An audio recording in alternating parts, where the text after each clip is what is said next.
बिदात क्या है? जब इतना बिदात इतनी बुरी चीज है, फिर ये क्या चीज? हमें समझना चाहिए कि ये बिदात क्या है। मुख्तलिफ किताबों चिया भी लिखा और सुन्नी हजरात ने भी बिदात के बारे में लिखा। एक अहम तरीन किताब आयतुल्लाह सुब्हानी ने लिखा है। आयतुल्लाह सुब्हानी कसीरुल किताबा, बहुत लिखने वाला। जिस तरह आयतुल्लाह शिराजी के पास भी बहुत आसार थी, आयतुल्लाह याकूबी के पास भी अभी मेरे ख्याल कोई 70-80 किताब अभी तक उनके पास है, यानी हर साल उसके पास कोई ना कोई नई किताबें आ जाती है। अस्सय्यदुल मुर्तदा बयान करता इदखालु शैइन फिद्दीन औ हज़्फु शैइन मिनद्दीन, दीन में ऐड करना या माइनस करना, उसको बिदात कहा जाता है। आयतुल्लाह मजलिसी साहिब बिहार अल-अनवार, जिसने बिहार अल-अनवार जमा किया, अल बिदअह हिय ईजादु शैइन फिद्दीन बाद रसूल, रसूल पाक के बाद इस्लाम में कोई ऐड करना या हज़फ करना बगैर दलील बगैर रिवायत, उसको कहा जाता बिदअत। हम कहते हैं कि मोहम्मद वाले मोहम्मद के पास विलायत तकवीनी भी है, विलायत तशरीह है। किसी चीज़ को शरीयत बनाना ये मेरा आपका हक नहीं है, सिर्फ मोहम्मद वाले मोहम्मद का हक है। इसलिए हम कहते हैं हलालु मुहम्मदिन हलालुन इला यौमिल क़ियामा, हरामु मुहम्मदिन हरामुन इला यौमिल क़ियामा, मोहम्मद का हलाल रोज़ क़यामत तक हराम है, मोहम्मद सल्लल्लाहु अलैहि वसल्लम का हराम रोज़ क़यामत तक हराम है। मैं और आप ये हक नहीं रखते हलाल को हराम करे या हराम को हलाल करे। रसूल पाक से मरवी है अहलुल बिदअह किलाबु अहलन नार, अल्लाहु अकबर, कि बिदअत वाले वो जहन्नम के कुत्ते। कितना अजीब अल्फाज। इन्हीं रिवायात से क्या समझा जाता है कि उस दौर से बिदअत रसूल पाक और अहल बैत ने उसके मुखालफत की।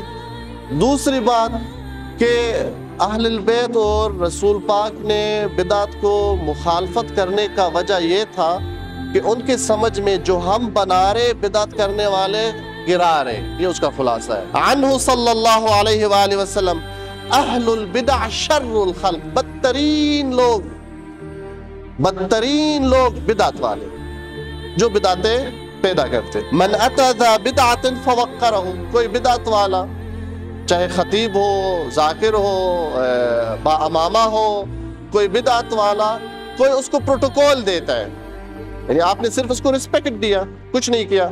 मन अता बिदअतिन फवक्करहु फक़द सआ फी हदमिल इस्लाम, इस्लाम की बुनियादों को हदम कर दिया। अल्लाहु अकबर। रसूल पाक अहलुल बैत बिदअत को इंतहा नुकसानदेह समझते। उसूली काफी में युरवा अनिल इमाम अल बाक़िर व सादिक़ कुल्लु बिदअतिन दलाला, हर बिदअत गुमराही है। कुल्लु बिदअतिन दलाला व निहायत कुल दलाला जहन्नम, और हर गुमराही का एंड जहन्नम है। बिदअत उलमा उसको गुनाह कबीरा समझते हो, ये ना कि ये सिर्फ जुर्म है, ये गुनाह कबीरा है, जिना की तरह, शिरक की तरह, कुफर की तरह, ये कोई आम गुनाह नहीं है। सुन्नी भाइयों के पास दो लाइन, एक लाइन समझता है कि अल बिदअतु मुतलकन हराम, कि बिदअत हर हाल पर हराम।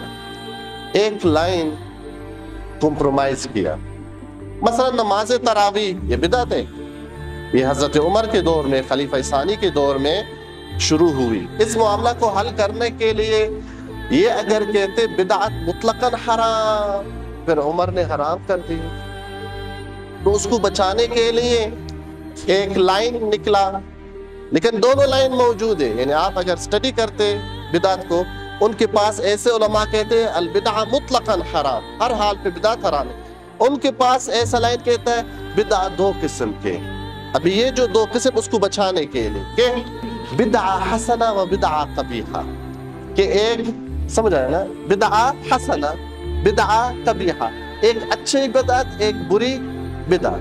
चलो उसको बचा सके नहीं बचा सके ये उनका मामला है। हमारे नजदीक बिदअत हर हाल तक हराम है। बिदअत दो लेवल पे होती है, अकीदा और शरीयत। कुछ लोग शरीयत के लेवल पर बिदअत करते, मसलन ये जो नमाज तरावी ये अकीदत के लेवल पर नहीं है, ये शरीयत के लेवल पर, कि तशरीय इस्लामी में एक नई नमाज ऐड कर दिया, ये बिदअत शरीयत के लेवल पर। एक बिदअत होते अकीदत के लेवल पर, मसलन एक चीज गैर अकीदत यानी अकीदत में शुमार नहीं है, उसको अकीदत में शामिल करना। अकीदत उस चीज को कहा जाता है जो उसूल दीन पर मुश्तमिल है। تو آپ شریعت کو عقیدت میں داخل کرنا یا عقیدت کو شریعت میں داخل کرنا یہ میرا اور آپ کا حق نہیں ہے، صرف اور صرف محمد والے محمد کا حق ہے۔ درود بھیجیں محمد والے محمد۔